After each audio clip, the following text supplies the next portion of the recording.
Good afternoon to everyone, and welcome you all to the webinar organized by Department of Tourism Management in collaboration with Sri Lanka Association of Advancement for Science. Today we are going to discuss about kind of a timely topic from new normal to a better future, the way forward for tourism in Sri Lanka. So I think we have today five resource persons, so I'm not going to introduce them. We have a special person to introduce them, in fact. But before that, I have some instructions to be given.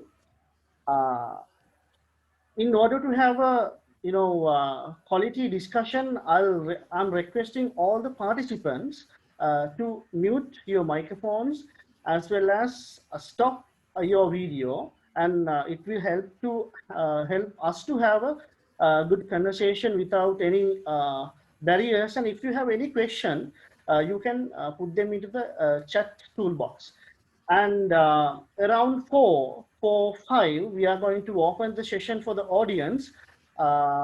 So you guys can unmute your microphone and on your video and come up to the discussion. So without taking much time, I would like to invite Professor Vasantha Ratnayaka, attached to the Department of Tourism Management, Faculty of Management Studies, Bergamo University of Sri Lanka, and he is the former dean of the faculty as well. And currently, he is the Vice President of Sri Lanka Association for Advancement of Science of Section F. So I would like to invite Professor Vasantha to give a brief introduction about our resource persons. Professor Vasantha? Okay, thank you, Mr. Iran. Good afternoon to all of you once again. So our webinar theme is from new normal to a better future, the way forward for tourism in Sri Lanka. This webinar was organized by the Section F of Sri Lanka Association for Advancement of Science in collaboration with the Department of Tourism Management, Government University of Sri Lanka. So I want to give you a brief introduction to this webinar.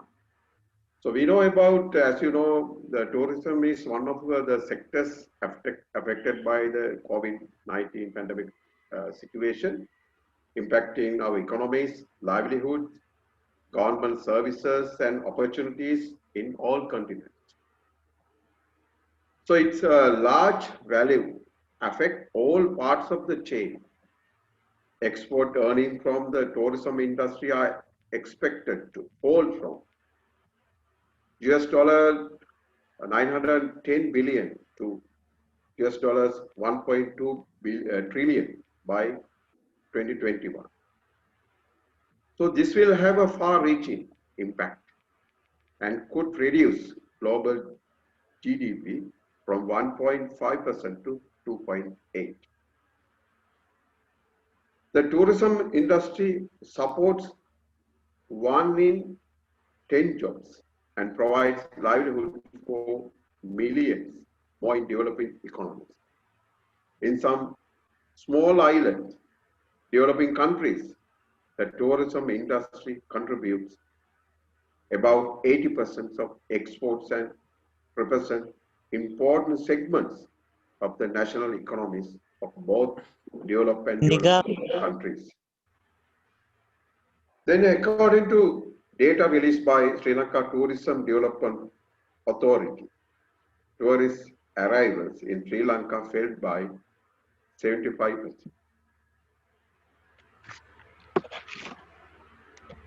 Sri Lanka is a country that heavily depending on the service sector. All these sectors are facing immense challenges at present. Therefore, this is the time to initiate a dialogue on how to rebuild the tourism industry in Sri Lanka. So therefore, our objectives of this seminar or webinar will be to make a clear analysis of the current tourism industry and to understand how the tourism industry in Sri Lanka can be rebuilt. Therefore, we have invited to 5 speakers. Dr. Damien Fernando. So, Dr. Damien Fernando comes with 25 years experience in the travel and tourism industry in both Sri Lanka and Australia. Initiating his career with Sri Lankan Airlines before heading NKAR's inbound department from 2002 to 2005. Dr. Damien Fernando is also the former general manager of DMS Universal Melbourne and has served as a lecturer at Victoria University, Melbourne. Being a prominent researcher in the field of tourism, Dr. Damien Fernando has tabled numerous tourism research papers in international tourism conferences and holds a PhD in tourism economics, as well as an MBA in marketing. He was also a senior lecturer, program director at NSBM Green University before beginning his second career with NKR in 2017 as Chief Operating Officer. Then Professor M. Aslam. Professor Aslam is a professor in tourism management attached to the Department of Tourism Management, Suburban University of Sri Lanka. He has carried out a number of research and publications in different areas of tourism. He has contributed for a number of popular international and national tourism conferences as a chair, co-chair, keynote speaker, member of scientific committees, and a chief editor of editorial boards. Professor Aslam also serves as a resource person, advisor, consultant for national level, provincial, local and community level tourism planning and development in Sri Lanka. So, he has completed a number of assignments relevant to tourism development from with the World Bank, IMF, UNDP, ILO, and OSCE. Our third speaker is Mr. Upali Ratnayake. Mr. Upali Ratnayake is the former Director General of Sri Lanka Tourism Development Authority, and presently he serves as the Director, Domestic Tourism and Community Relations. In addition, he is a visiting lecturer in tourism postgraduate courses. His working experience in the tourism sector is more than 25 years. He has shown his capabilities in different aspects in tourism development in the country. National tourism planning, development and handling investment projects, domestic tourism and resource management, tourism standards and quality assurance, research and tourism training, special project management, tourism infrastructure development under the UNDP and the World Bank. Professor Ruan Ranasinghe. Professor Ruan Ranasinghe is a professor in tourism management from Uwabellas University of Sri Lanka. Professor Ruan Ranasinghe's key research interests are sustainable tourism planning, management, and marketing. One has a strong interest in developing sustainable tourism businesses and management for which he has initiated several projects with Provincial Tourism Ministry of Uwabellas, Uwa and Sri Lanka Tourism Development Authority. He has published over 30 refereed research papers in refereed and index journals. He is also a full member of Asia Pacific Travel Association since 2015. Presently, he serves as the head of the Department of Tourism Studies in Uwa Wella's University of Sri Lanka, and also he is functioning as a director of AHEAD World Bank funded project for higher education at Wella's University. He is also functioning as the chairman of Uva Provincial Tourism Board since 2020. Our last speaker will be Professor Atula Jnanapala. Professor Atula Jnanapala is a professor in tourism management attached to the Department of Tourism Management, Sabaragamu University of Sri Lanka. Currently, he is working as the Dean of the Faculty of Management Studies, Sabaragamu University of Sri Lanka. He is the co-editor-chief of the South Asian Journal of Tourism and Hospitality. He has published his research work in nearly 25 books and book chapters, more than 40 research articles in refereed and indexed journals, more than 60 international conference presentations.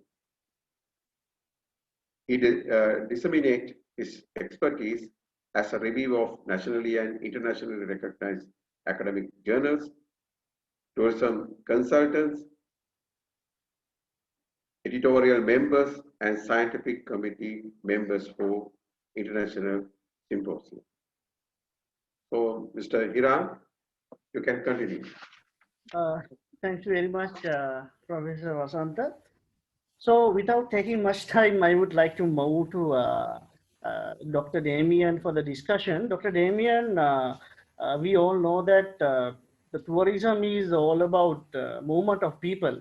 As a fundamental, we are talking about tourism is included with movement of people away from their usual residencies, movement of people away from their usual environment.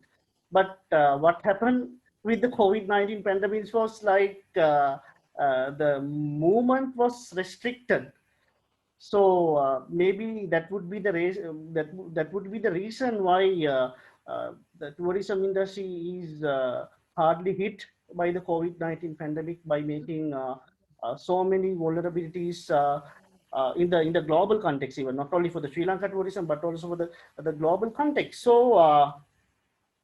Dr. Damien, we nearly live with more than 1 year. And we nearly practice the tourism more than 1 year with COVID-19. And how do you review the tourism industry at the new normal? And what kind of things that you suggest that should be changed in the tourism for a better future? Thank you, Mr. Hiran, and also thank you, Professor Vasant, for your great introduction. And good afternoon, everyone who are listening to us. Also, dear panel members. I have 10 minutes, so I'll be quick as much as possible to omit the points I have jotted down here to share with you. Your question, and first of all, I would like to congratulate Sabaragamu University organizing this kind of event to share our knowledge and ideas. If I tell you about, you have a question has two parts. One is the current situation, and the second is way forward and what kind of strategies we can follow in order to improve or increase tourism, have a better future for our industry. The first part, if I tell you about the current situation, tourism situation in Sri Lanka, I don't have to come out with statistics and numbers to tell you how the situation is. As you know, we have been not struggling for last 1 year. Our struggle started in 2019 with East attack. Now it's almost 2 years. The industry is going through a big suffering. From a 5-star hotel to a jeep driver or a small king coconut seller, everyone is struggling due to this unfortunate situation. And I used to call some of our tour leaders and some of our drivers. When I listen to them, their situation is pathetic and it's really sad situation. So industry is overall suffering. But we expected a light end of the tunnel or some kind of a movement from this summer, the August. But unfortunately, even that may not happen with the current trends and also delaying of the COVID vaccination rollout, especially in Europe Also, with regard to the restriction or the travel advisories from the most of the countries, tourism origin countries. So because of that, I don't think that we will have a quick recovery in this summer, but we have a lot of hopes for this winter. I think by July, August, this vaccination process will be over. And from November, December, we are expecting a better winter season or decent movement of tourists. And actually the airport opened 21st of January. But so far we have got about 10,000 tourists, out of which most of them are special charter flight tourists and the expats who are living in overseas wanting to come back. So you can't claim that as real tourism movement, but somewhere we have to start. We have started it. Our country is open. People can travel because we from first day you can move around the country under bubble concept. So it's a great achievement. And also, as you know, we curtail so far the COVID situation well. So we have some positives. I think with those positives and also health and safety protocols established by the health authorities and the tourism authorities is fantastic. So with that, I think very soon we can see a tourism movement and of course a great winter to come. If you ask about, if I mention you about new normal, few things in the industry, from an industry's point of view, what we can expect is in the short run, under new normal, you can expect a lot of single room occupancy, a demand for single rooms. You can't see much of big group movement, but mostly FIT and small groups. You can see from clients and agents request for the flexibility, meaning they expect last minute cancellation, etc., etc. Also, you can, unfortunately, we won't be able to see much of MICE tourist travel in the coming months or in near future. Also, I would like to tell the most important thing which came out from this pandemic, or it has been happening for last few years also, the technological enhancement. The other things I just mentioned will disappear in a year or 18 months. But the technical enhancement which came out, especially with this pandemic situation, is going to stay, or it is going to grow. It is not only for marketing using social media, but also for booking, but also for operations and for marketing, all the areas. There is going to be a technological enhancement, and it is going to stay with us, and it's going to grow further. That is about the current situation. I would like to rather spend more time on the future tourism and how we should go forward. My first idea, or my first view I want to share with you is sustainable tourism. As you know, all the tourists coming to Sri Lanka to see our landscape, to see our water bodies, the sea, the tanks, the flora and fauna. So the environment is playing a big role in our industry. So it is our responsibility to protect our industry. Therefore, the sustainable tourism is a key. And also, it is not only for tourism. I mean, if we destroy our environment, people or tourists will find another destination.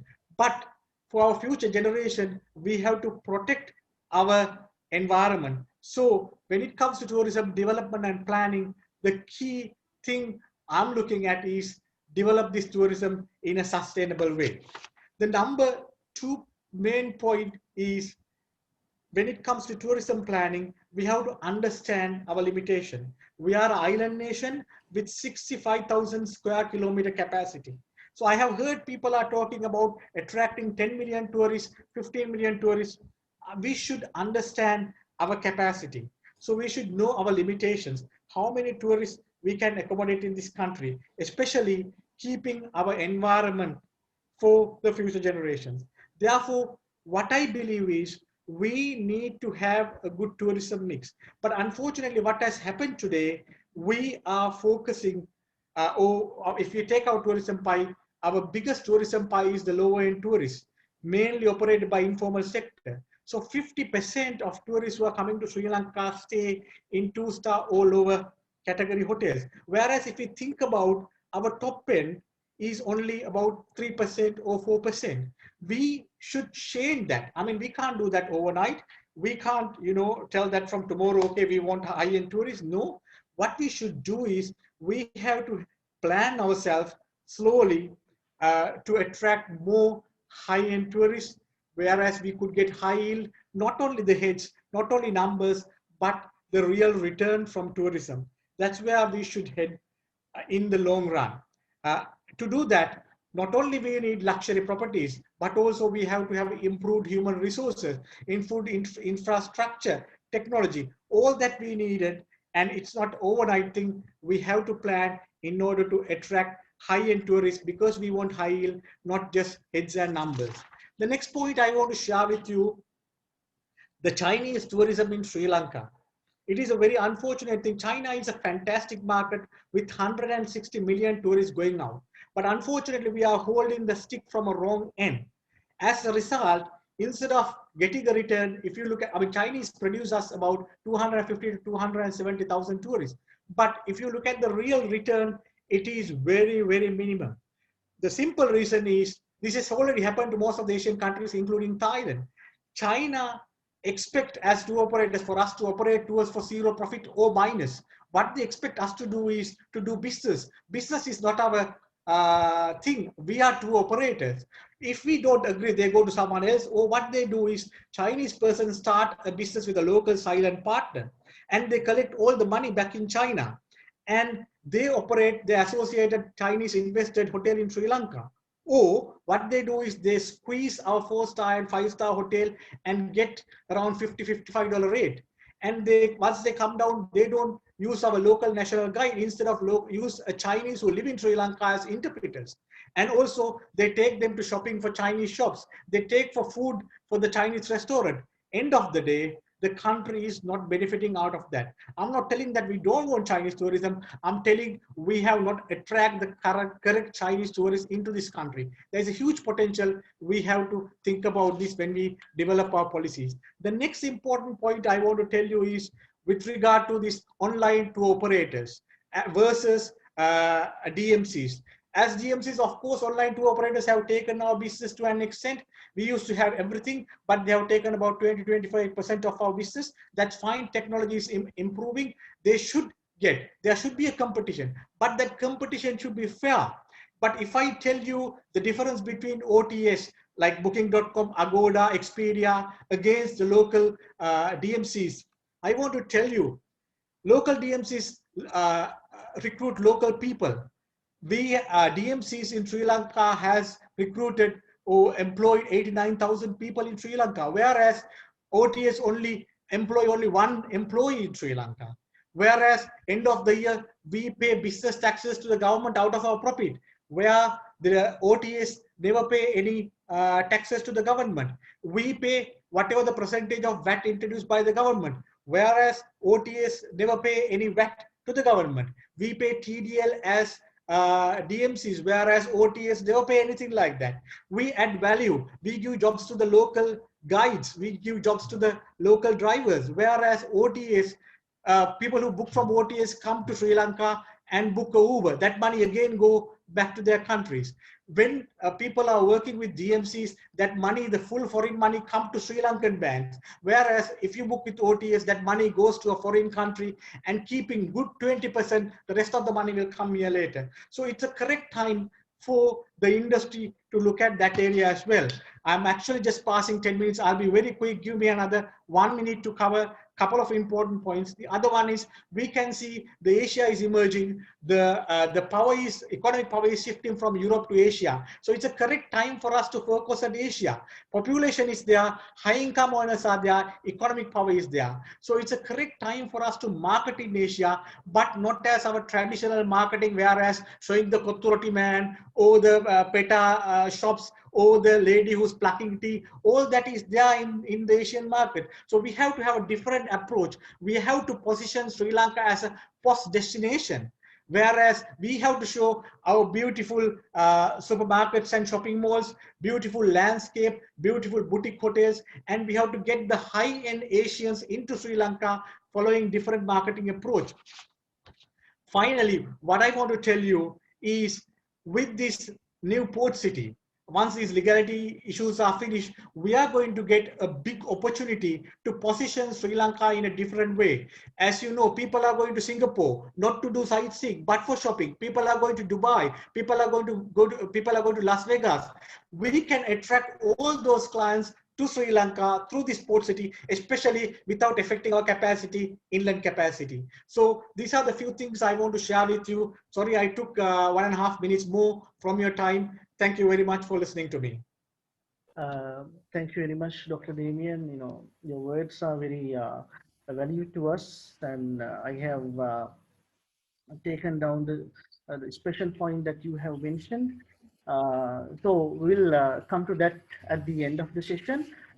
So with that issues, with that marketing issues, with that the fairness of the competition issue, and when we are targeting our market, how can we do that? So such things are done by the private sector, as well as when it's come to the promotional perspectives, when it's come to the product development perspectives, somewhat, not somewhat, like 50% responsibility goes to the Sri Lanka Tourism, Sri Lanka National Tourism Organization. So I think with us now we have Mr. Upali Ratnayaka, one of the directors of Sri Lanka Tourism Development Authority. And he is specially attached to the domestic tourism and the community relation. Good afternoon, Mr. Ratnayaka, and welcome to the webinar session. So the tourism is kind of a fragmented industry. So because of that, making policies and governing the tourism industry would be very difficult task, because the national tourism organizations have to deal with different type of institutions, organizations, associations, which are having the different type of interests. Their interests may be different. So that variety of interest, as well as the present situation of the COVID-19. The COVID-19, as Dr. Damien said, and as we all discussed at the beginning, the COVID-19 situation is again getting worse. With that uncertainty, how does the National Tourism Organization act in terms of policy level, as well as the futuristic tourism development? Mr. Upali Ratnayaka. Good afternoon. Hope everyone can hear me. Yes. Yes. Yes. Yeah. Thank you very much. Hi. Thank you very much to the Sabargama University, especially Professor Vasanta, for organizing webinar, which is a timely, valuable, and also to the thank you very much to the expert panel who joined from universities and Dr. Damien and from the industry. And since my time is limited, let me go to the topic straight away. I noted the Dr. Damien's point on the current day, as well as what we have been experiencing by 2018 with the Chinese market and all that. But with all those comments in my hand, and also big responsibility on the national perspective, I don't think the time 10 minutes may not enough, but still I'll try to manage myself to the maximum. The topic selected, the way forward for Sri Lanka tourism, is really a current day topic, and also my focus is how the tourism policy cater for the future requirement of the tourism. Having that in mind, I'll try to answer what raised up so far, but again, let me focus more on the policy aspect. I have a couple of slides I can share with you. Probably let me share first the slides with you.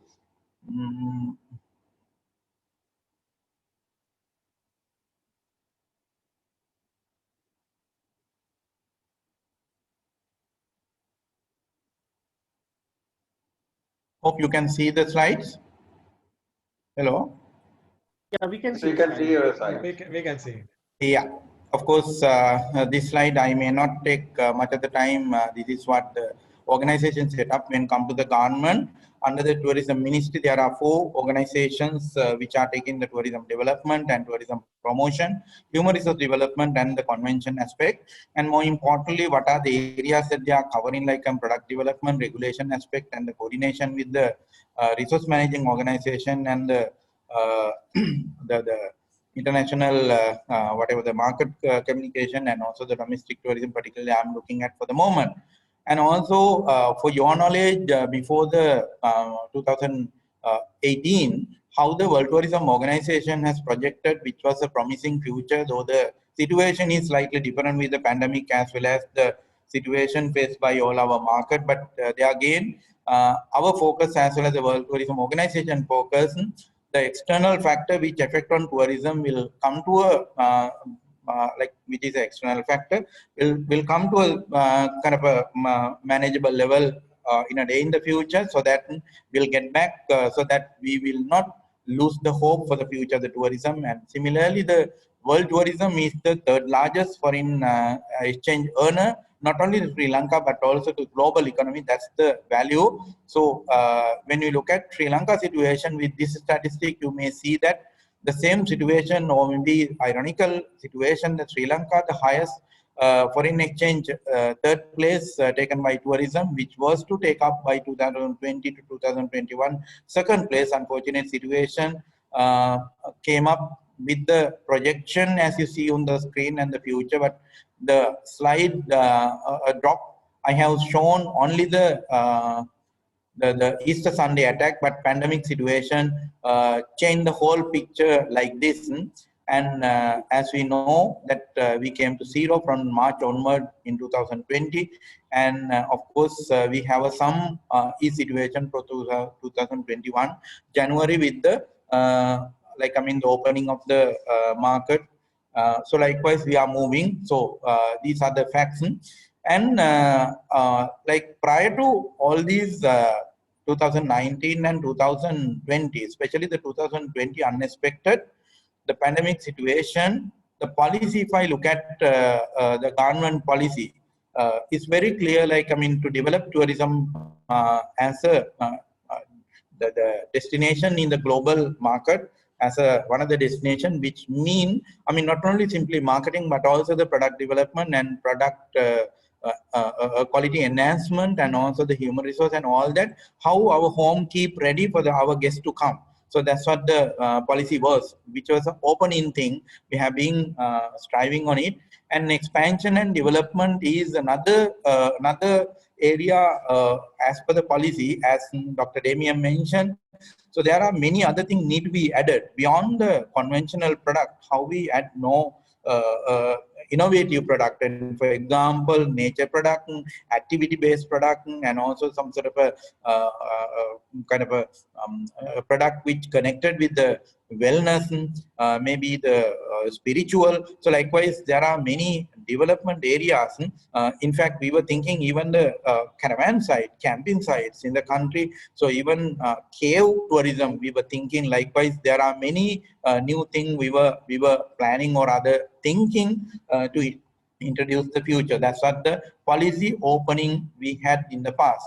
And develop and promote adequate and attract efficient service to the tourists. That's very, very important. Service level, when we consider there is a situation. So the total, not only the formal sector but also informal sector, they serve the tourists. So how we enhance those things are in our policy, and also the licensing accreditation. Of course, Dr. Damien very correctly mentioned, more than the places registered, there are unregistered places.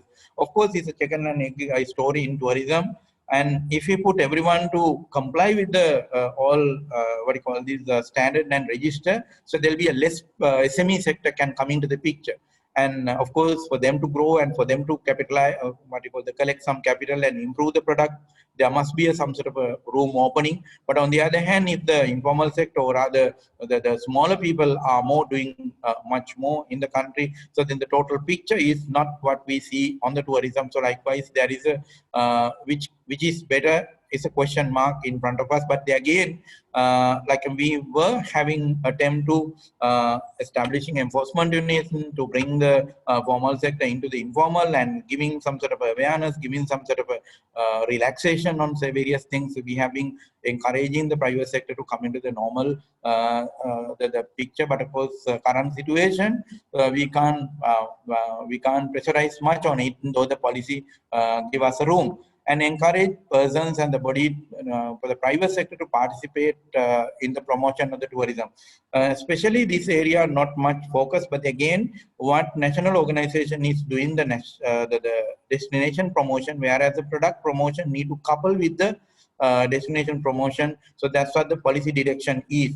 And also the and like we want to also focus on the human resource development. We want to focus on the the global promotion beyond the 27 market we have been doing, and also the going into more specific segmentation are the policy direction we had in the past. My question is this policy is fit into today? And will this policy going to serve with this pandemic situation for the future? Of course, obvious answer is no. But again, knowing the background and also how do we do the changes is the next question. Of course, based on this policy, what I have just mentioned, our future projection was to distribute the tourism beyond the southwest coast and the central part of the country to the other areas of the country, because we have a huge potential in everywhere. So we are a country which has a one of the highest number of archaeological and historical site, and also nature site and wildlife. And every single province, if you look at, there are at least 1 or 2 national parks, except the western province, where this is mainly the capital city. And likewise, there is a situation, and with that, we also the note that the serious problem that our economy is facing, the exchange rate devaluation, not only for tourism sector, but also the whole economy it's affecting. We know that last couple of weeks, how the devaluation affected the Sri Lankan economy. So then we have as a government organization, we have a responsibility how we keep continuing our responsibility, or rather bringing the foreign exchange to the to support the economy. And also the whole industry has a responsibility to take care of our whole economy, our contribution as a collective team, both the government and the private sector, especially the private sector, how we get on. But in this situation, how policy can support for this kind of a requirement is my question. And in which, when we look at for the future, what our studies and what our kind of intelligence showed us, as Dr. Damien mentioned one time, so we can focus more and more. Let me take this slide first and come back to here. Our focus comes. Sorry.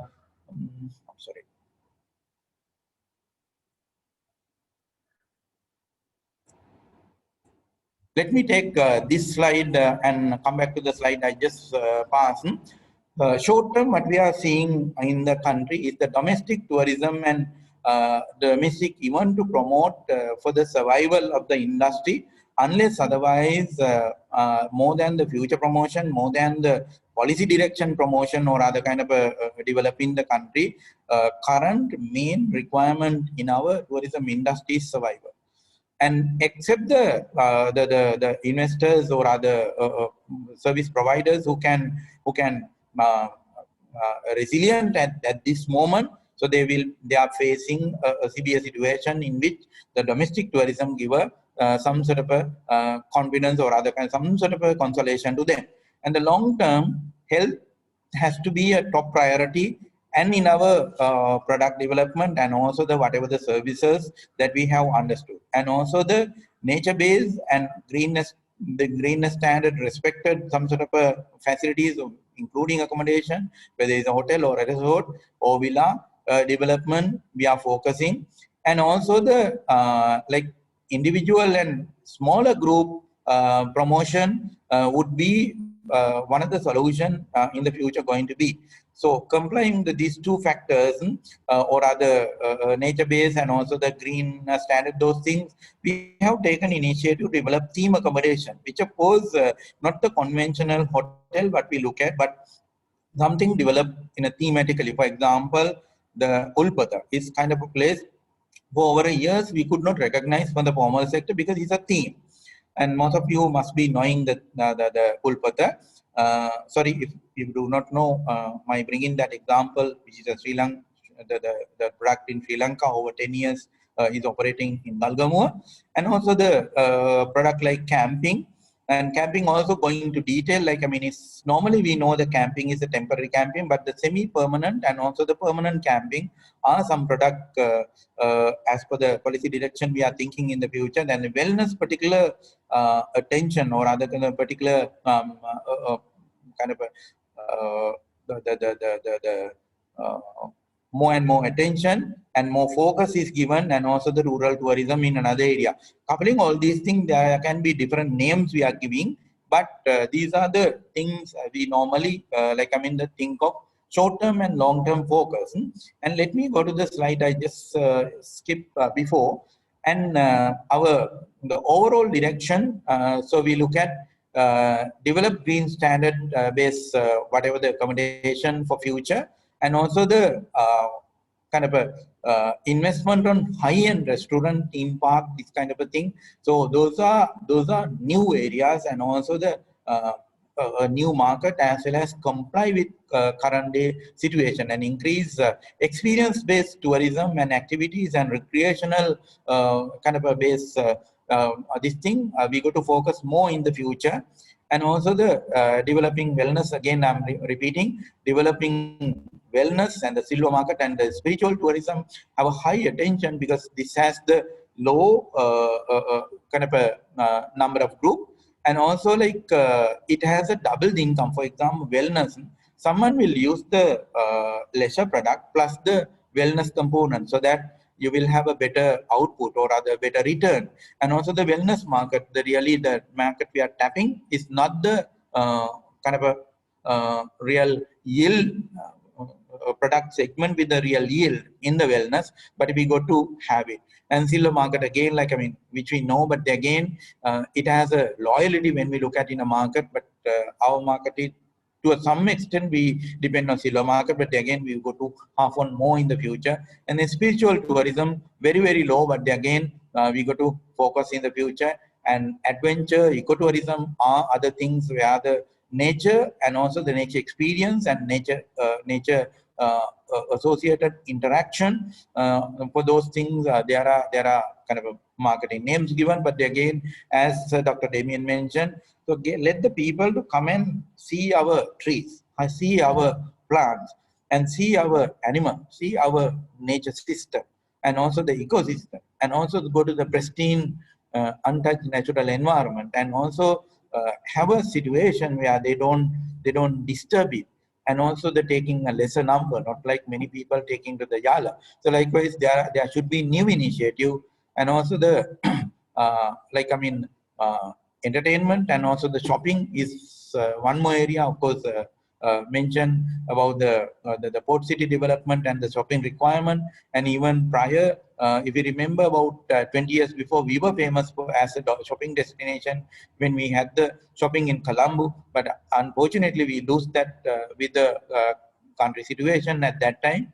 And also the MICE sector, of course, with the port city, not only the shopping, but also the MICE sector to get developed. And also the domestic and international tourists, more connectivity by air as well as the water base need to be there. Then infrastructure will support sufficiently, so we will have some sort of a better situation in the future. So these are the areas kind of we see as requirement to comply these things. The policy preparation and also the action preparation and strategy preparation is some requirement, and also the complying all these requirements beyond the conventional kind of a think of training human resources, managerial level people kind of a enhancement, and also the operational level people enhancement, and also the kind of a community based and SME based tourism kind of a assistance as a promotion, and also the looking at the edu tourism or education tourism, is also one more area. So likewise, beyond the leisure market, so there are many more things we can think of, and we go to give the motivation to the private sector to come up, and the policy direction will have to facilitate with sufficient incentives, or maybe a kind of a confidence in the future, so that not only the facing the pandemic situation, but also beyond, we'll be able to take the industry forward as per the national perspective. Looking at this requirement, the systematic what you call this transformation is proposed with the sustainability initiative, which we were thinking in 2019 and was to initiate heavily in 2020, but unfortunate situation we could not bring it to the forefront. But again, it very clearly mentioned the improving the governance and regulation via the policy, and also the all these supplementary requirement to comply with the future requirement, and also the more and more understanding the visitor, because as Dr. Demian mentioned, we are an island country. We can't be trying with higher and higher number. But again, the number that we are taking is the highest number. No, if you look at the destination, how we manage, in a one location taking more tourists, we say too many tourists in the country. But again, if you look at the country like France, it's not a good example, but again, they bring the tourists more than the country population, but still except the city tourists, but everyone else kind of quite comfortable. No one will feel that too many visitors. How? It happens because they manage in such a way the visitors. But in Sri Lanka, let the tourism develop, but there is no very kind of a formal management. For example, Unawatana, or maybe the Yala, or even a Hikadu. So let it grow as it is. So which is the government responsibility plus the local government responsibility, I know. But again, how we manage is manage matters. A country having a 22 million population, getting a tourist highest was 2.3 million, which is a very low number. My point is, more than halving on the number, we must look at how to distribute the tourism, and also the how to manage the tourism in the destination, and also the do we know any location with the carrying capacity, and do we have initiative for the carrying capacity, and also the even if we try to manage the carrying capacity, how the leadership or maybe the political aspect recognize these things are the question we go to look at. And also finally it was suggested develop sustainable destination. Sustainable destination come into two aspects. One is the destination which are already patronized by the tourists, and destination going to be developed in the future. How do we kind of bring it to the sustainability situation? Sustainability is a known topic today with the aim of achieving UN Sustainable Development Goal. But again, how to minimize the environmental impact, how to maximize the social and also the cultural effect by the tourism, and also how to get more economic benefit by tourism are the three main pillars behind this. And also raising up the industry standard is a must, because customer satisfaction and because of always tourism, it is the high standard the people pay, for which whether we deliver the high standard, not only one place, but also the visitor, when we go to the different places, all the people feel the same thing, or will the visitor get the same impression, is a question that we got to think of. So likewise, we will have to start new for the future.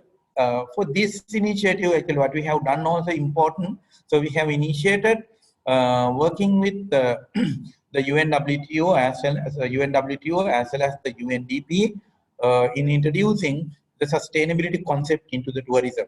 And what we were aiming was take care our own resource base, and we call it our tourism asset base, and also let our service provider as well as the guest care our own destination. And finally, as a management tool, we look at sustainability can you use as a management tool for the future of the tourism. To bring this big idea, what we do, how we do is a question mark. With the policy direction as well as with the government initiative is a question mark again, in which we have started working with the GSTC, which is the what we call this Global Sustainable Tourism Council, and they have introduced 3 types of criteria which is known to the industry: criteria for accommodation, criteria for destination, criteria for tour operations. And we have started working with the criteria for accommodation, and the pilot project completed in 2019, so that the private sector, especially in tourism, accommodation sector is the 90 to 90%, 95% service provider. So they are on volunteer basis. We have started measuring their sustainability, awareing their sustainability, and also the promoting sustainability initiative. So we have released some video clips, and also the given a lot of promotion, what you call this, the awareness media publicity. Likewise, we have started in 2019. Beyond that, 2020, we were planning to start criteria for criteria for destination in 2020. Unfortunately, we could not start, but we started in 2020. Now we are doing in the 9 provinces the development of sustainable destination, which might not known to everyone in the industry. And also for us to do this thing, what motivated the recent survey, or maybe recent means somewhere 2020 survey done by the UNWTO. It shows the 68% future tourists would like to see that some sort of a community involvement. So we see a huge segment of the market. So liking the community involvement, and also the like sustainability initiative taken by someone, whether it's a service provider, service activity provider, there is a 71% visitors would like to take up or other kind of select that product. And they again exotic product or exotic product presentation, 70.2% visitors prefer to kind of take it up. So what are these statistics showing us? So we got to think new, we got to formulate policy new, we got to initiate something new, we got to motivate the private sector in a new way of thinking and new way of bringing the tourism, where it has to be connected with the community, it has to be kind of a sustainability driven, and also it need to give us some sort of exotic experience to the visitors. So then we can be successful in the market. That's what our understanding. So in the policy preparation, not only the point that I have just brought as product and also activities, but also these survey results need to be considered. And with that, we have started working with the 9 provinces. Yeah. I think, Mr. Ratnayake, we have 3 other resource persons to talk already. Give me 1 minute. I'll just to finish. And sorry about if I'm taking too much of a time. And just for your knowledge, the North Central Province proposed Mihintale Heritage Destination to develop as a sustainable destination. So we are working with them. We are following the criteria of the GSTC. And also the Northwestern Province, the Gangewadiya, which we know that the Kalaweva river mouth. And also the Central Province, luckily, start working on the Sigiriya, which is badly needed a sustainability initiative. And also the Uva Province, a new place suggests Allevala Fall destinations. Most of the people do not know, but again, is a nice place. And Western Province, Pilikuttua, which is close to Gampaha, and Eastern Province, Panama Community Village, and Sabaragam Province, Vaulpani, which is a very famous cave where visitors patronize, but it's still not facility developed. Southern Province, Madunagala, and also the Northern Province, Delphi Islets. With these things, we are going to work with them, and sustainability initiative will coming up. And also finally you can read it, the sustainable destination development, how like with the policy understanding that we have in our hand, and what going to be in the future, raising the sustainability standard through certification is our aim. Certification is a direction, certification is a guideline, giving guideline, endorsement finally. And whereas minimization negative impact, and also the care our resource base, and also the help our local community, and also the bringing some sort of a global standard. With that, we hope in the future we'll be able to bring in the world standard, sustainability standard to the destination Sri Lanka, starting from local destination, going ahead every year to add 1 more destination from each province, and finally we'll be able to win the demand of the consumer in the future. This is how for sustainability we are working as a government organization. Finally, what we are expecting in the private sector from the product certification, the private sector will get ready for the sustainability with a smaller way to the bigger way, and also the government sector with the destination development. Finally, the whole Sri Lanka to be destination with the sustainability we are aiming at.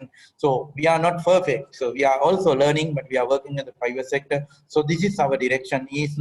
With that, let me conclude thanking for everyone, those who are listening, and also any comment we can discuss later. But again, these are the national directions we are taking the tourism for future. Thank you. Okay, thank you very much, Mr. Ratnayake. I think a lot of information has shared by him related to the policy direction of the National Tourism Organization of Sri Lanka. So with that, I would like to move to the Professor Aslam. As Dr. Damien mentioned, he has come up with a lot of things related to the practical issues in the tourism industry with this new normal and what should be done in the future. And Mr. Ratnayake also mentioned about what would be the policy direction, what are their plans in developing the tourism. But I would like to ask from Professor Aslam, though we plan these things, how we are going to do the implementation, how these policies are going down to the local community, and as a community, how we can implement, how we can act as a destination to make these policies a success. Because recently, Professor Aslam, we saw that how our community, how Sri Lankans were responsible in following the health guideline as well during the past New Year season. They have totally forgotten what are the guidelines issued by the government. Professor Aslam, what are your thoughts? Oh, thank you very much, Hiran, and very nice evening to everybody for attending here and giving this opportunity. And thanks a lot. Actually, I don't want to share my PowerPoint presentation in community-based tourism and development perspectives. I just briefly talk verbally, because if I share the time again, I will kill the time. The rest of the presenters will lose the time. So therefore, what I wanted to just share with you all about the general perspective of the community and tourism in the context of Sri Lanka. Actually, what I mentioned, first of all, now most of the time, when we come to tourism or even other development perspectives, always we have the traditional approach. We locate the community in a separate box. And we think the development in the separate box, industry in the separate box, and policymakers in the separate box. And we think the community as an isolated box. This is the nature of the development which I have seen not only in Sri Lanka, most of the developing countries. We always think the community is a separate entity, but we forget we are also part of the community. Maybe Dr. Damien from the private sector, who is also Sri Lankan. Maybe Mr. Ratnayake is a director, SLTDA, he is also from the. We are academics, we are also from Sri Lanka. We all are our community, we are from the community. So if you take this in a nutshell, a community is the country, country is for the community. This is a general rule what we have learned from the history. So without the community, there is no country, right? So no country cannot have without a community. So therefore, always whatever we do as a developmental activities or the any sort of economic measures or whatever, it's basically should be focused on the community. So very simple example which I have taken from Sri Lanka to always I demonstrate this example. In Sri Lankan context, you have seen many number of roads have been developed. How many roads and the road payments are developed particularly for the community? Always we see the comfortable of the vehicles. We never see the comfortable of the passenger or a pedestrian. This is the very critical point you all can see. Because if you walk along the road, how many roads are comfortably done for the pedestrian to walk?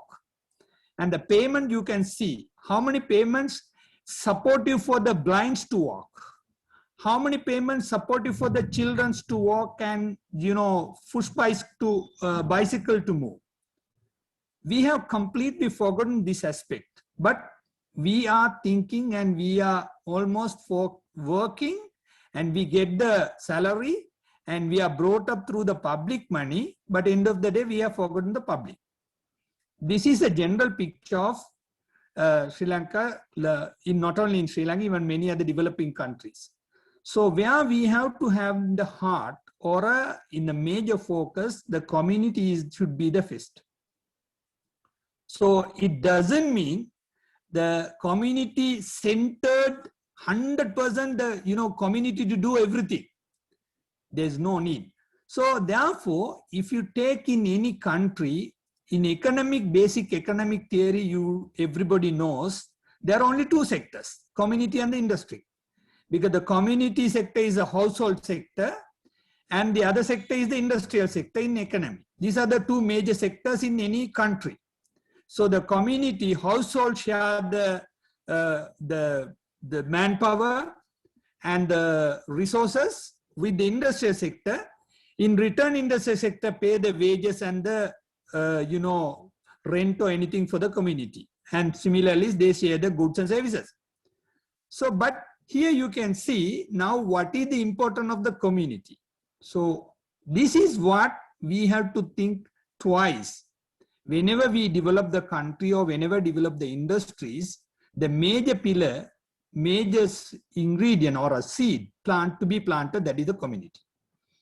So where I consider this point, in other way, if you take in a development process, the community should be the key players. Even since we all are from the community, we are the key players. As academic, as industrial, at many ways, as a professionals. But if you go to the country perspectives, there are four major pillars. Main pillar as within the community, the other place is policymakers, the other place is investors, who are the things, and the fourth pillar is the media. These four pillars should be together in parallel at the country's nation to be built.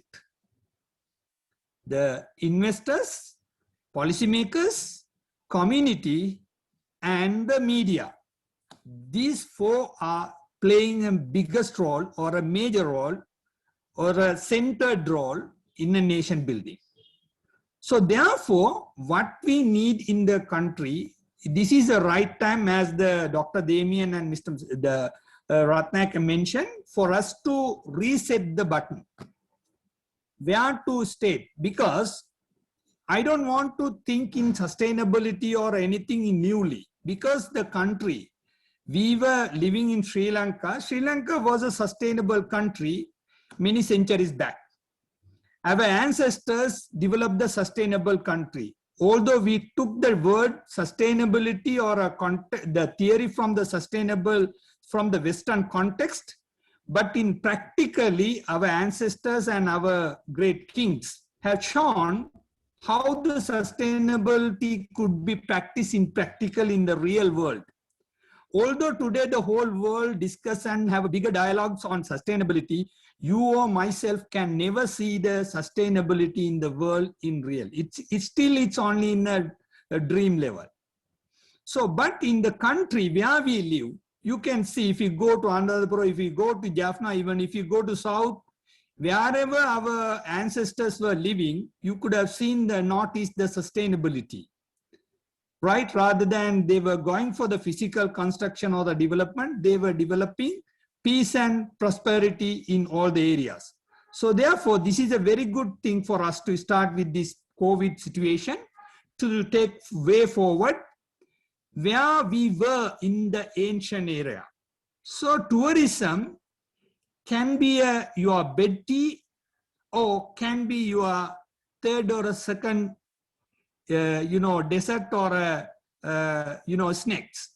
What we have to think. If we think tourism as your Betty, you never get up, because tourism cannot be Betty for us. Because our traditional livelihood, our ancestral, wealth, the economic system, what we were in and around, should be built, should be strongly held. Then only tourism can be merged with the traditional system as a non-traditional livelihood activities for the community to sustain. If the community switched from traditional economy, traditional livelihood, traditional, that systems, and forgetting those, and if we hold the tourism only, this is the situation today why we suffer. Because we forget our agriculture, we forget our all the entire, diverse economic sources which we have got from our ancestors. And we were trying to depend on 100% on the tourism. So this wants support for a country to sustain the sustainability. So therefore, that is one most important thing. We should be able to make the tourism as a non-traditional source with our traditional source, agriculture, industry, livelihood, anthropology, ethnography, everything, whatever we had, history, heritage, we should be able to make the tourism. This is the point I think I understood from the Dr. Damien, where we had to go for the innovative products. Still in Sri Lanka tourism, I think Mr. Ratnayake will be, witness for me.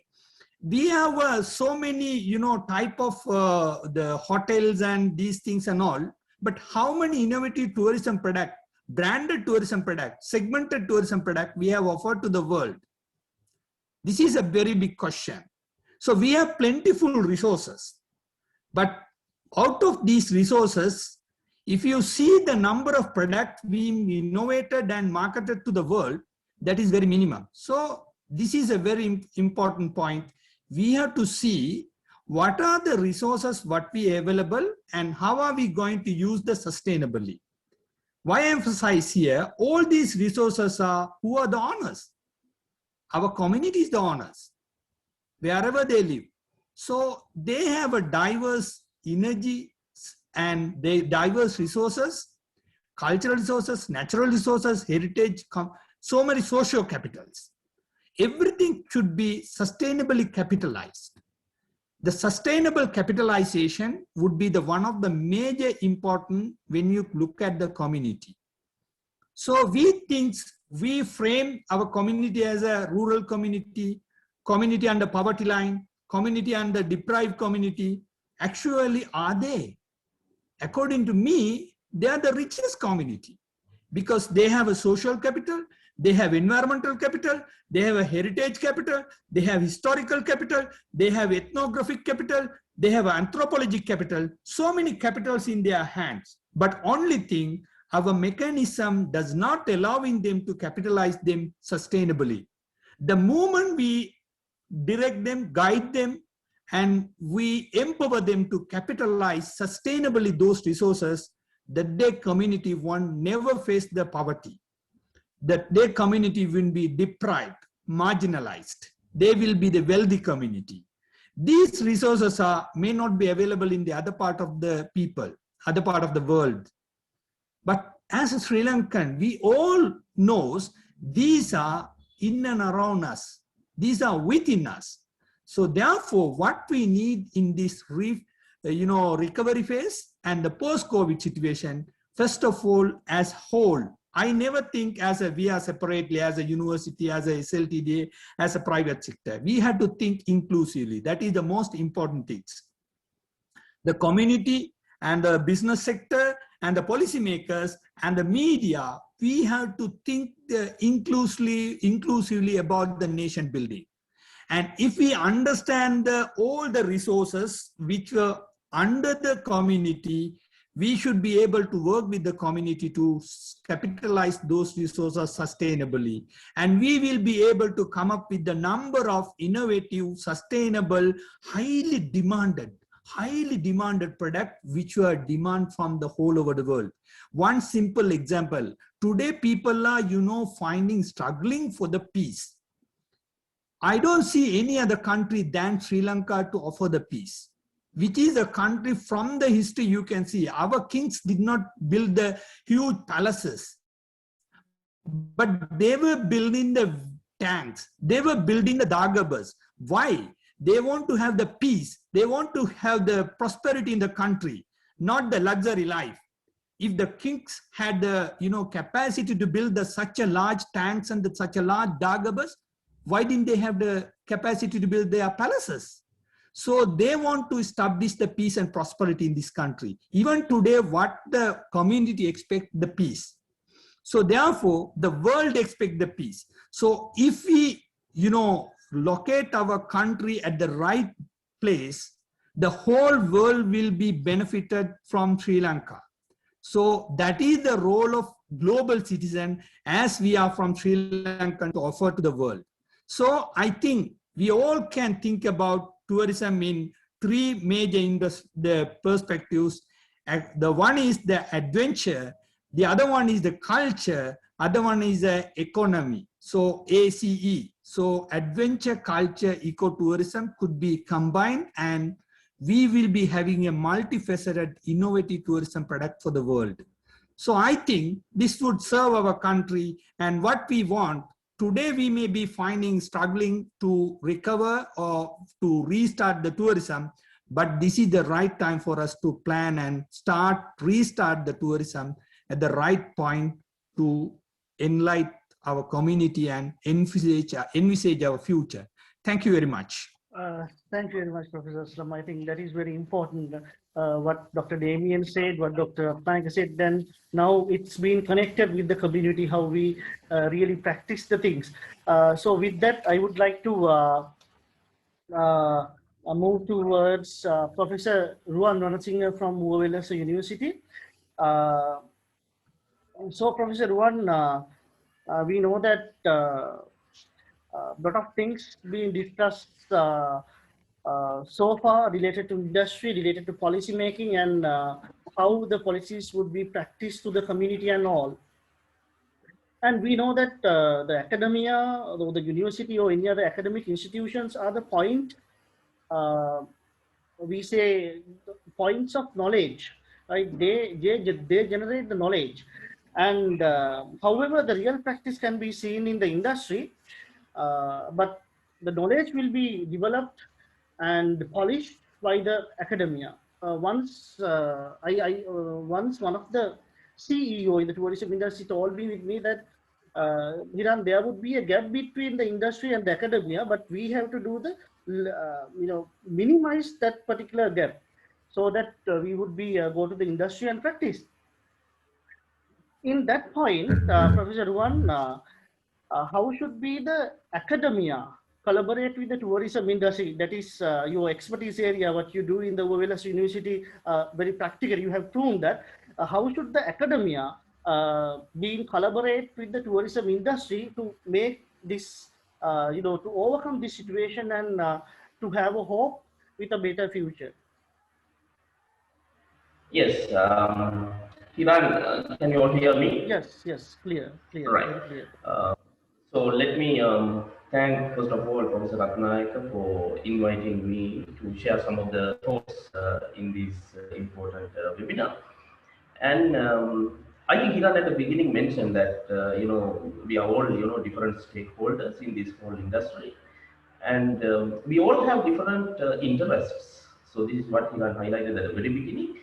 And of course, Professor Aslam, just before started a very serious discussion on as to, how this uncapitalized capital can be make use in the tourism industry in the long or broad objectives of sustainable development or building the nation, which means so we can see clearly a gap, which the industry is somewhere doing something, and academics, we are in the educational institutes, especially in universities, we are also doing in working in our peripheries. So as Hiran also opened up with the notes of from a CEO, that there is always a gap somewhere. So I think it is a time now, this especially the COVID-19, this kind of slack time we all are kind of involved in, and this time is a a gift or an opportunity for us to to bridge that gap, as Hiran mentioned at the beginning. So let me share some of the thoughts and the how, and as Hiran mentioned, we are trying to do something. In fact, I myself is from a public university, but worked in the industry for about 5 years in the private sector. So having understood some of those gaps, we are trying to always expose most of the time students to the industry and what is required in the industry and what is happening in the industry, so and so forth. So having said that, let me come back to the academic situation, or I would say educators. In universities or educational institutes, we basically, what we do is teaching the students. Now we also have SLIT HM. They are teaching students how to more onto vocational type of practicing in the tourism industry. But in the universities, we basically teach the graduates and produce graduates to the nation and to the tourism industry, especially in tourism related programs. And then we do research. Hiran mentioned at the very beginning, and very rightly, that creating knowledge. So we do a lot of research now. For example, we in about 4 national universities now, there are tourism and related programs, and we are doing a lot of research in these universities, creating knowledge. And that knowledge, whatever it may be, marketing, it may be product, it may be new inventions or innovations or new type of tourism products and services. It may be HR or human resource management aspects in the tourism and related industry. It may be consumer behavior. It may be the tourists, how they are going to respond and their perception about the destination or the tourism product and all. These kind of a lot of research is going on, and there are a lot of conferences, publications. But as to what level that these findings are applied in the industry practically is the problem. And then disseminating knowledge, as I mentioned, through these conferences, newspaper articles, webinars like this, what we are doing right now, and all that way, we are trying to disseminate the knowledge. And then we are also, kind of academics. In our mandate, we are doing some consultancies. Yeah. And I myself personally trying to work in Goa province tourism, sustainable tourism development. And likewise, all of us, Aslam I know personally, and most of us, we are doing consultancy to the required areas and contributing other local or national, regional development requirements. Now, all these are things in our mandate, academic mandate, and serving for any other special needs like this, especially in the COVID situation like this. So with that mandate, now I would like to rather just jump into now. Dr. Damien actually at the beginning tried to stress some of those points, especially in the new future or the COVID-19, post-COVID-19 or whatever we would like to see, but still once again we are in the COVID, and how the tourism will be, because now there is a gap we understood at the beginning, and we have the academics mandate. And now I'm trying to point some ideas on how the tourism industry will be operated, or how the tourism will be under this COVID situation. So there are, as Damien mentioned, maybe there are a lot of limitations for this conventional group tourism, charter flights and big groups, and all these things are being challenged through this COVID-19 situation. And maybe most of the tourists are willing to, or perhaps will tend to, or forced to travel in isolation. They would like to go alone, because working or traveling in groups is challenging. So better, or maybe the tendency will be in the future to travel alone. And the other individual or trustworthy group, if it is in groups 1 or 2, very small groups, and also only the very close relatives or very close friends who are together. So these kind of tourists will be the next, couple of years that we will have to work with. Excuse me. And then connecting to the nature. Now we were talking about a lot on sustainability. So most of the time, it may not be the cities and the crowds, clubs, and a lot of big occasions. People are crowded in one place, but tourists will go to isolated places, alone or few of them, and more connected to the nature rather in the groups. And then we have the other kind of novel destinations. They will also would like to maybe prefer to travel to other places where no other people they can see. Rural tourism and agricultural, or camping, luxurious camping, or some camping with some facilities, fishing and things. Now those will be some tourism and required operations in the future for um, you know, to respond this challenging situation under COVID virus. So, for as academia, I think now we play a major role in the industry, especially in terms of creating knowledge and disseminating that into the society and to the market, so that they can face this aggravating challenges, say, under COVID-19 situation. There, I think we, as educators, can contribute a lot on facilitating the industry stakeholders. Especially now, most of them are, facing serious challenges. So we can, I mean, contribute the capacity development, training. Now, of course, even counseling them, those who are struggling in their businesses. And then the local tourism is the one now. Of course, survival is very important. So therefore, local tourism plays an important role at this point of occasion, where until international travel restrictions are lifted and some positive notes or positive responses to the COVID-19 virus is being developed, it will be the local tourism we will have to go with. So those are some of the things we need to think of in the short run. But in the long run, we also can rebuild restore the travelers' confidence in terms of the destination where practicing all these health guidelines, certification programs, certified hotels, and maybe even we can take or involve to certain level the technology, especially AI or machineries to limit some of those interactions with person-to-person interactions, so that we can make use some of the technology. So in all these efforts, I think academia, the universities, research labs, all these sectors, not only tourism and related degree programs, but it may be HR, marketing, technology, computer science, AI, and all these kind of programs they can develop, contribute into this mission. So especially tourism and related degree programs like ours, we can, I think, contribute directly, work with the industry stakeholders to research.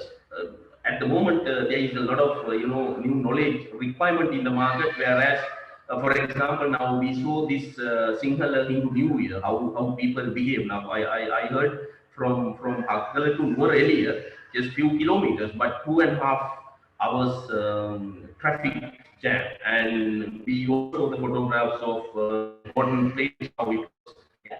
So these tourists and their behavior, I think it is a good opportunity for us to do a detailed research on that, as to how their behavior was and what are the places these local tourists visited and what kind of activities they did a lot, and what kind of a budget that they and amount that they spent per day and all that. Also, we must remember that there are a lot of there were a lot of Sri Lankans, luxury, I mean high spenders. They traveled overseas during Sinhala New Year. Previous years, we know a lot of they went overseas, like countries like maybe Thailand, Singapore, Malaysia, Japan, and to those countries during the Sinhala New Year holidays.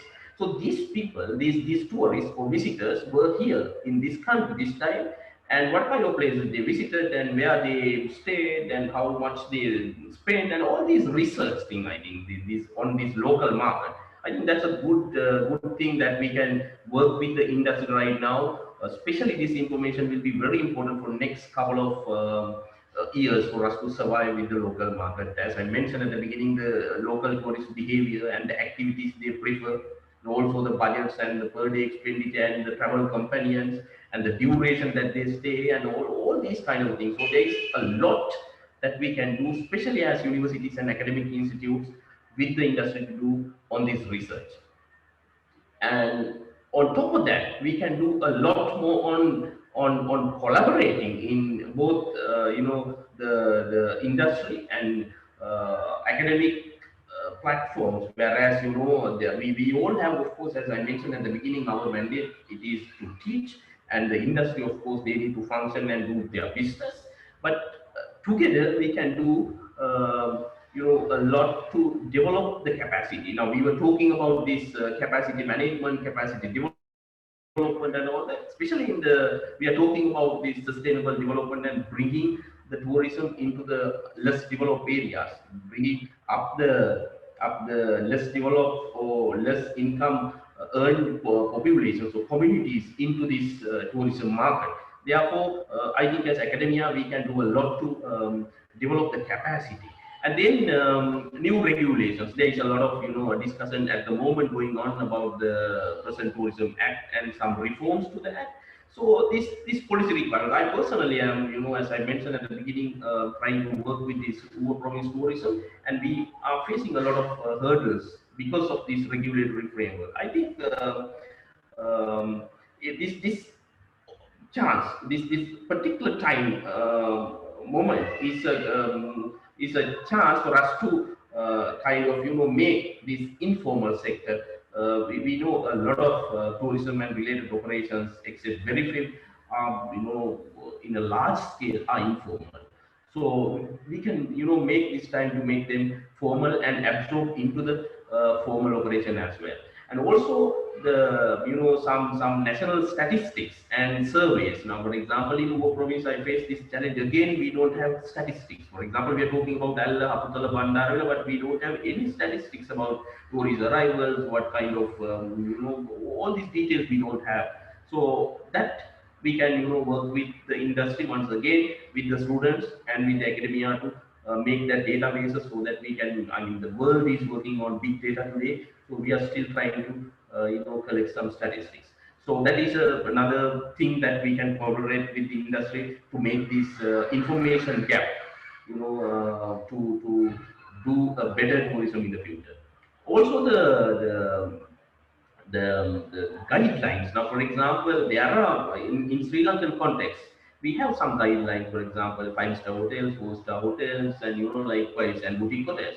But so most of the tourism and related activities, operations, still there are some areas we need to develop some guidelines, standards, quality concerns, and all those things. For example, now we face some very tragedy situations in Hubei province a couple of months back, especially in these camping areas. So there should be some strict regulations and guidelines for camping sites and campers and all that. I think this is a time for us to build and formulate such guidelines and quality frameworks for almost all tourism and related operations and activities taking place.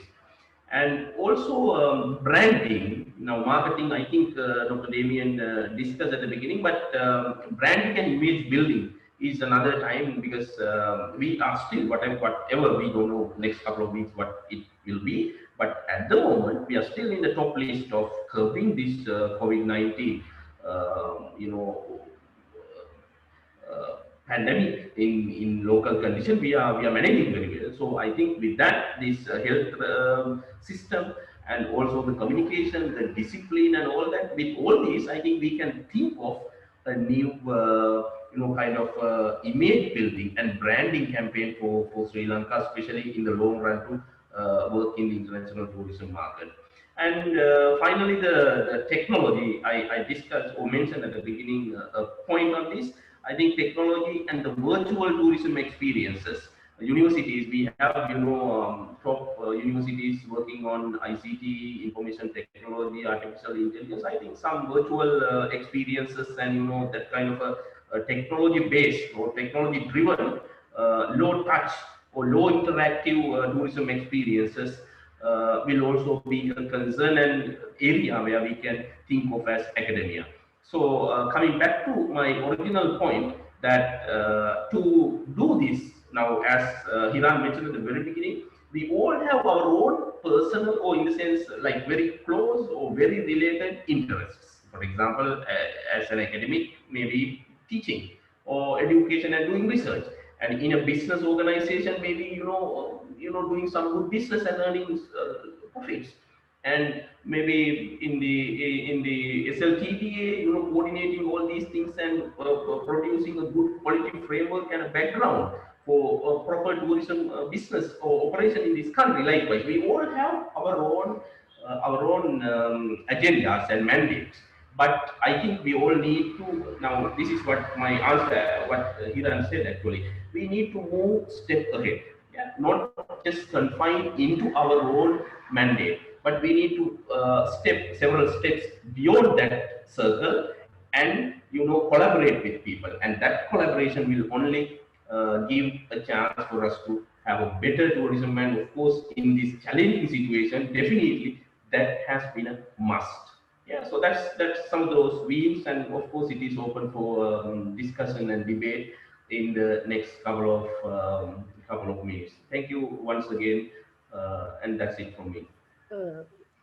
Thank you very much, Professor Ruwan. I think you have explained it very nicely what I have asked. So finally, I would like to go towards to Professor Atula Janapala, who is the Dean of the Faculty of Management Studies, Sabaragam University of Sri Lanka. So far we have discussed about the industry, and we discussed about how policy directions are going towards the development of the industry and future. And we discussed about how community duty would be, and we discussed about the collaboration of all of these aspects. And conclusively, everybody would agree with that. We need the innovative solutions. So the innovative solutions for the tourism industry, innovation to solutions in the new normal, in marketing, innovative solution in making a better future. So from Professor Atula, I would like to ask, as per your expertise, how does the tourism research help on that? Okay, Alban, thank you very much, Professor Vasantha and Hiran, for arranging this important the workshop. Workshop means webinar. I think the audience, you have learned a lot of things from our resource expert panel. Then I have to discuss a little about the importance of research to overcome these vulnerable situations. Then the theme of this the webinar is COVID-19 and way forward for tourism in Sri Lanka. Then the industry is badly affected. I think now we are in the situation in 1990. Then I think we have gone back to 30 years. Then we have to do a lot of things in the new normals, especially to go for this resilience. Therefore, we have to do a lot of research to overcome this vulnerable situation in new normal. Then I like to read the recent statement given by General Secretary of the World Tourism Organization. Then he has mentioned this crisis and opportunity to rethink the tourism sector and its contribution to the people and planet. An opportunity to build back better towards more sustainable, inclusive and resilient tourism sector that ensure the benefit of tourism are enjoyed widely and fairly. I think we have to do everything with rationally. to take rational decisions, definitely we have to have thorough studies. We should not take any decisions emotionally and subjective. Then we have to take objective decisions. Therefore, we have to take studies. We have to conduct effective studies in every areas. It may be related to the industry. It may be related to the community. It may be related to the sustainability. Then we have to do some very thorough studies. Then I think when do these research studies, we can target about the short terms, the medium terms, and the long terms. Then I will discuss this my presentation based on the 7 areas.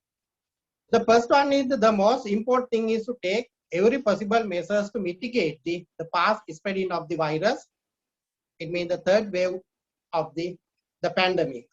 Then the third wave is started. Then how we are going to respond for that. Then the people should feel the country region is safe for traveling. Then how we can communicate the Sri Lanka is safe for traveling. Then what we can do as academics. Then how can we build the confidence among the tourists? Then how can we build the confidence about the tourists?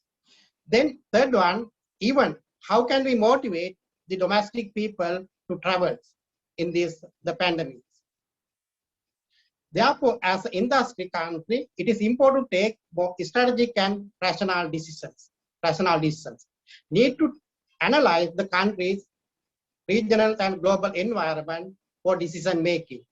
Then we can forecast what will happen in near future.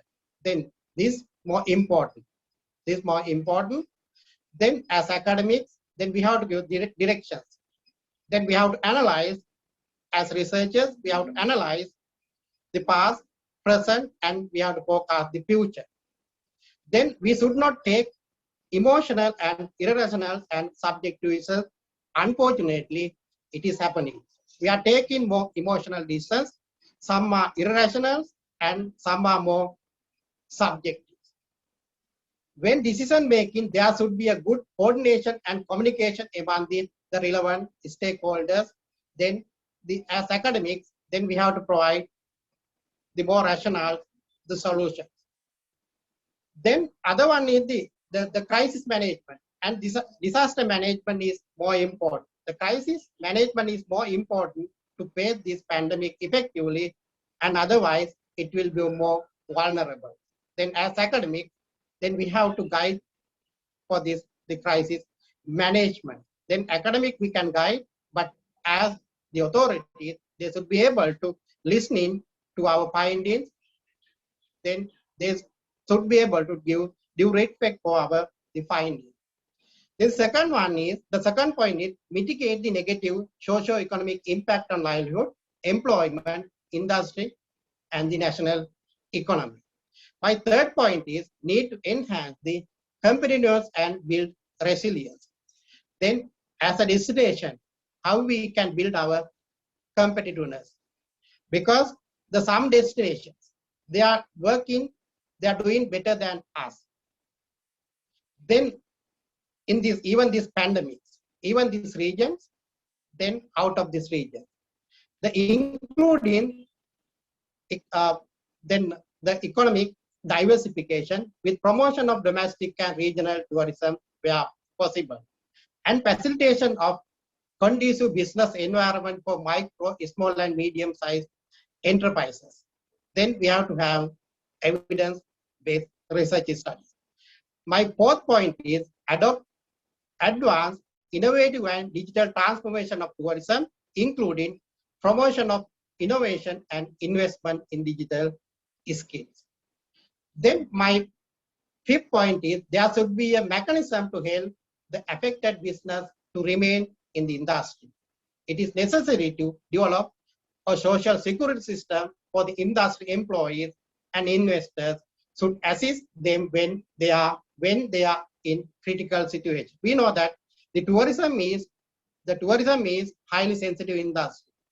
It is vulnerable to various changes of the environment. Then we are experiencing 30 years of all our civil unrest of the country due to this, the LTT, the trade zone.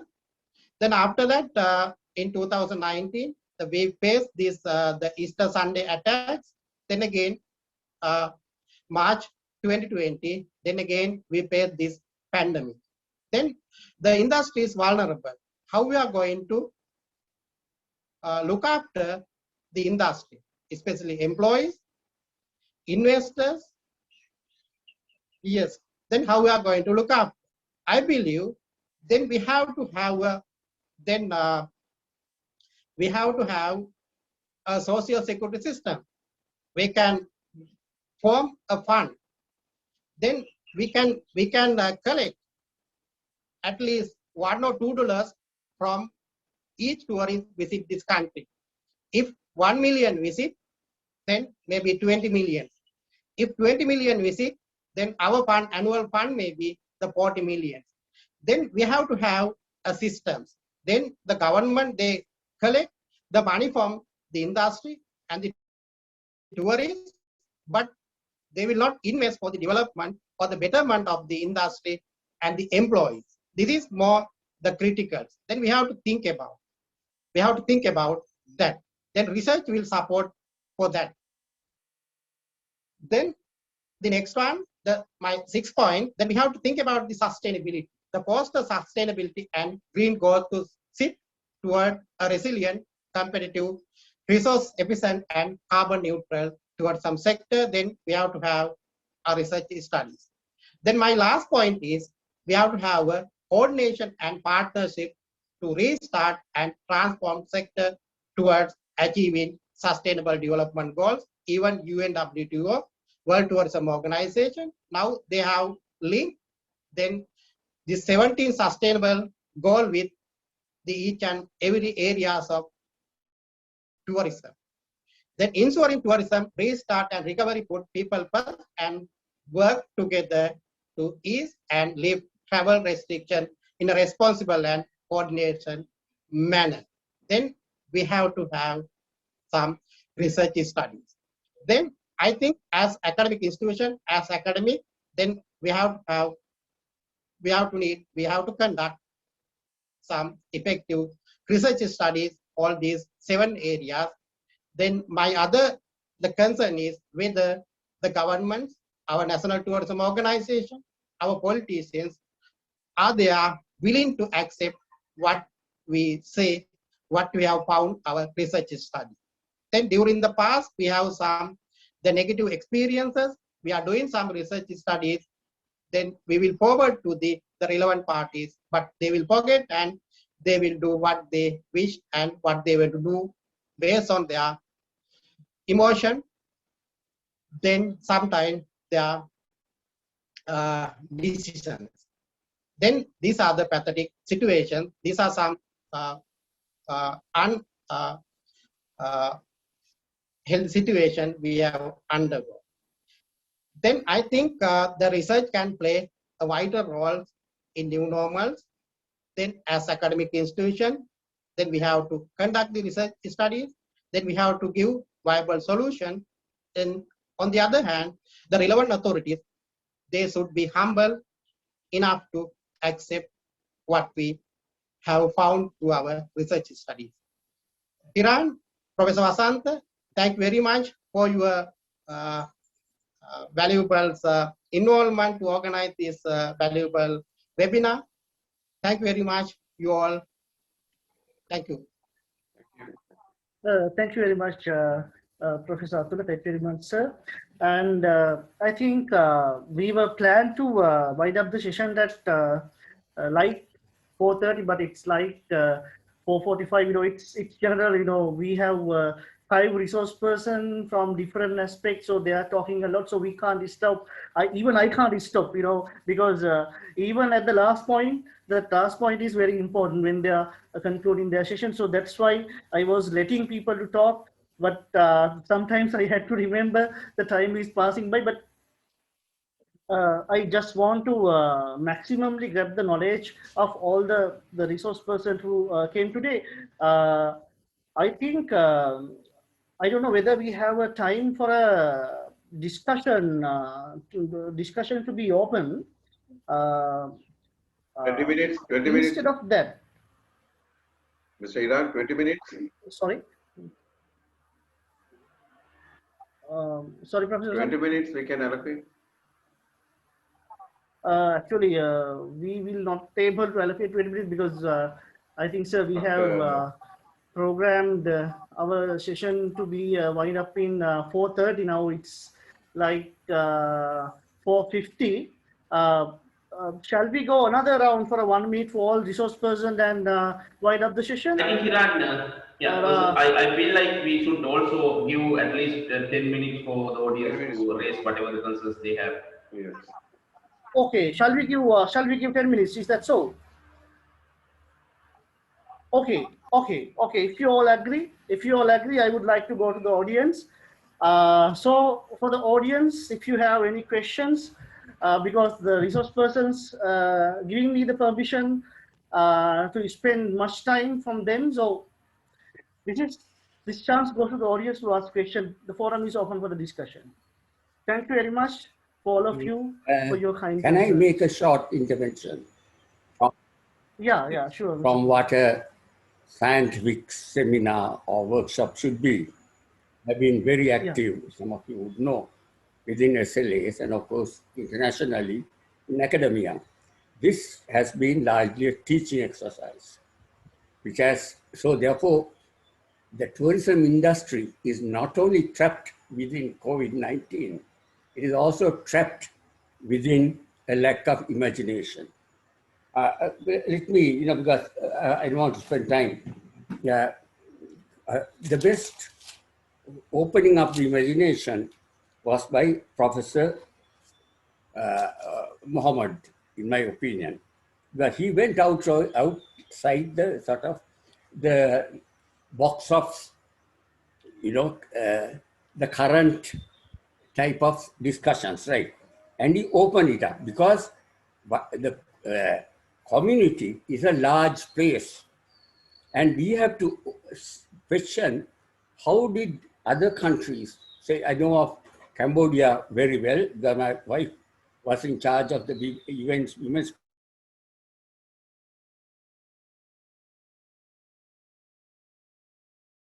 project, really shot up through Angkor Wat.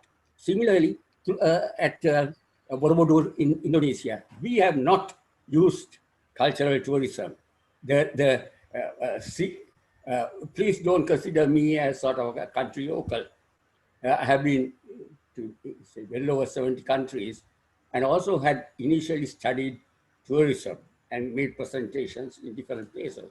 So I hope that when we have a real seminar and bring in all these people, we'll have discussions afterwards. But this is like, teaching school children. I refuse to be a school child. And we can open up a lot, short intervention, right?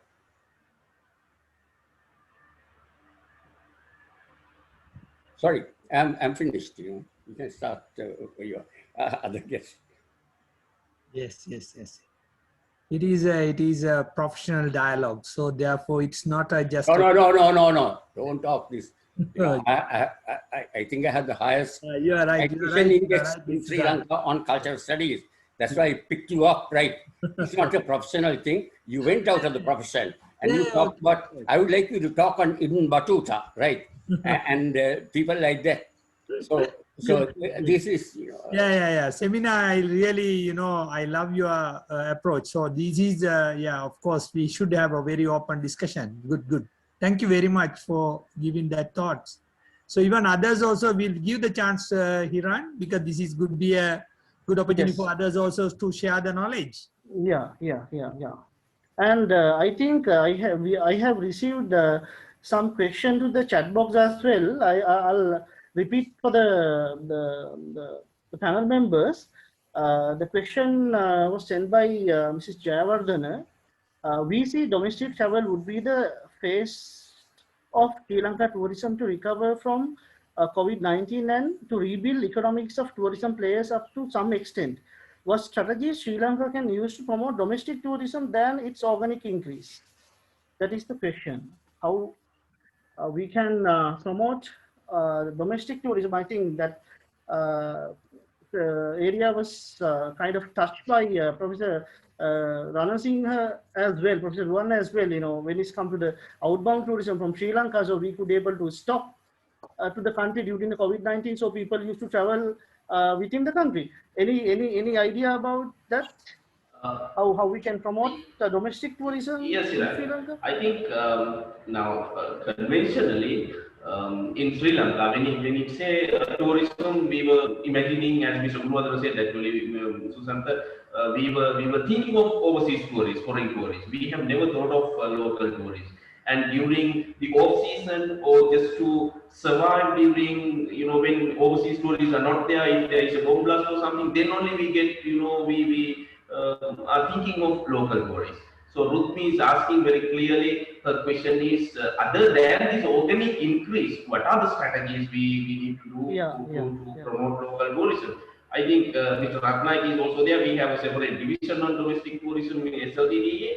But my point is, as I mentioned, we never have touched, I think, for local tourists. There are a lot, especially from folk, this other than Kataragam and Mahiyangana, and some of those school trips to Bandaravela, we don't, we have not worked on this segment. For example, identifying the segments, the activities, type of accommodation, to giving the products to their requirements and all those things. There is a lot more, but still, of course, there's a massive segment that we can think of, a lot of segments, as I mentioned, hikers, campers, maybe luxury glamping, and maybe, school children themselves, photography or whatever. There are a lot of segments, and there is a lot. I think from product development to market to segmentation to promotion, all these things we have to start from the beginning, and we have to make a local tourism culture, like what we are working on overseas tourism culture, what we are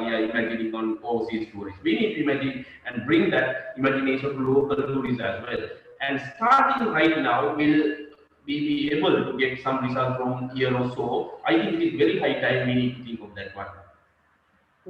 Thank you, Professor Ruan. I think Dr. Damien is also there. They were used to promote some domestic tourism during the COVID-19 period. So any idea from you, how to promote domestic tourism? Then it's organic increase, as Mrs. Jayawardene mentioned. Ms. Iran, actually, as Professor Ruan mentioned, and as well as a few other panel members mentioned, we have not actually we are not doing real domestic tourism in Sri Lanka. I have lived in a few different countries in my life. In those countries, as you have overseas tourism, you have the big domestic tourism movement, which is not part of our culture. We are not used to that. Our domestic tourism is going through a credit card offer, going to a place in the weekend. That kind of a tourism we are mainly concentrated on. As Professor Ruan mentioned, there are a lot more to do. There are a lot more promotions and awareness programs need to be done. I think we should move into that area. Yeah, thank you, Dr. Damien. Are there any questions from the audience?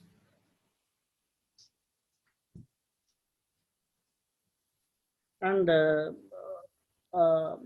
Chandeep Jayaratna was asking a question: is there any database for SLTDA regarding tourist arrivals, and what kind of procedure that SLTDA practice to utilize the tourist information?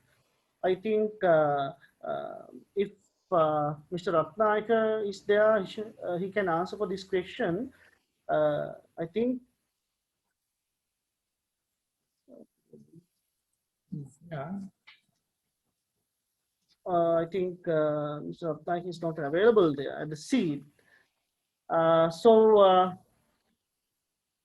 SLTDA having, when it's come to their annual reports, they are having some information about tourist arrivals.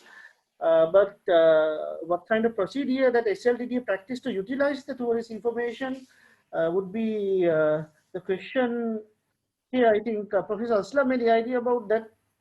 Yeah, actually, Iran, you know, this is one of the very important things because in SLTDA, by the time, you know, before even SLTDA, SLTB, Sri Lanka Tourist Board, from long ago, they were maintaining this statistical record. There may be, you know, shortcomings and all, but anyhow, it's one of the, you know, national tourism organization which maintain the statistics throughout the history. That is, one is the, you know, SLTDA, because their statistical analysis was so good. And most of the time they do the, you know, the survey at the immigration with the immigration form. So the tourist arrivals, the information they usually collect, and, you know, even we, the researchers, most of the time we depend on the SLTDA information data. So that's very good because, you know, even not only for the academics or researchers, even the researcher, the marketing purpose, other travel organization, tour operators, even the destination management companies and all, they also can use this information.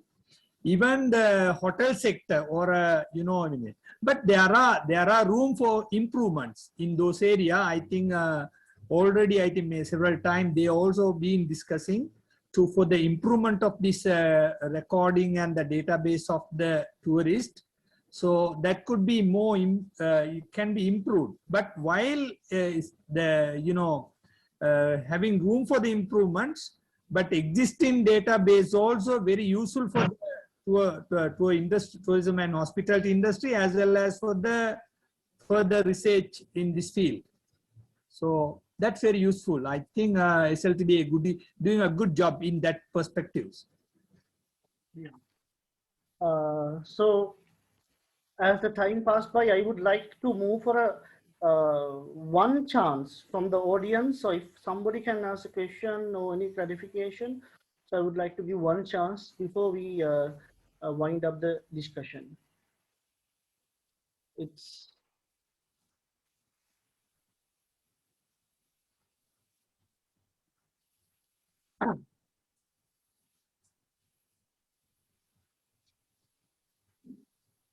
okay. It seems no more questions. Thank you very much